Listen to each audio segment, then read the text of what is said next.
आदिवासी कोळी समाजाच्या अस्तित्वासाठी आणि संविधानिक हक्कांसाठी राज्यव्यापी आंदोलन 1976 पासून कोळी महादेव, डोंगर कोळी, कोळी मल्हार, कोळी ढोर, टोकरे कोळी या आदिवासी जमातींना अनुसूचित जमातीमध्ये वर्गीकृत केले असताना महाराष्ट्र शासन उघडपणे अनास्था दाखवत असून त्यांना अनुसूचित जमातीचे कोणतेही लाभ मिळू नयेत यासाठी सतत प्रयत्नशील आहे।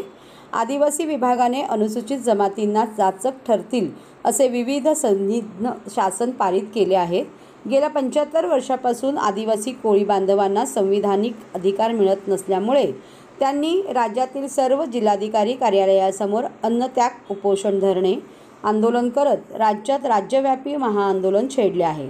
आज 3 दिवसापासून हे आंदोलन सुरू आहे आणि शासनाचा प्रतिनिधी कोणतीही दखल अजून त्यांनी घेतलेली नाही। त्यामुळे या आंदोलनांपैकी ठाणे जिल्हाधिकारी कार्यालयासमोर हे आंदोलन सुरू आहे।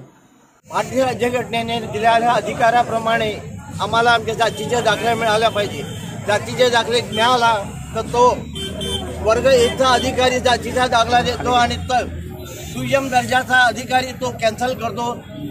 त्यासाठी त्या बेकायदेशीर समित्या आहेत त्या पहिला रद्द करा। 1976 क्षेत्रीय बंधन, 29/80चा जो कायदा आहे, 29 शासनाचा जो GR आहे, सक्षम अधिकाऱ्याने दिलेले जातीचे दाखले हे ग्राह्य धरण्यात यावे।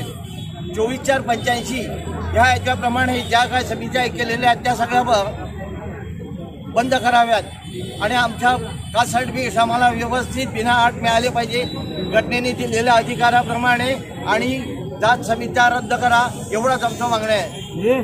तर तुम्ही 3 दिवसापासून बसलेला आहात, पुढचं तुमचं कसं काय असणार आहे? सध्या हे अधिवेशन ऑल ओव्हर महाराष्ट्र 36 जिल्ह्यामध्ये प्रत्येक जिल्हाधिकारी कार्यालयामध्ये चालू आहे। शासनाने अजून याच्याकडे कुठलाही प्रतिनिधी संपूर्ण 36 जिल्ह्यामध्ये कुठेही आपला प्रतिनिधी चर्चेसाठी पाठविलेला नाही आहे। त्याबद्दल धिक्कार असो या शासनाचा। कोण म्हणतो देणार नाही, कोण म्हणतो देणार नाही।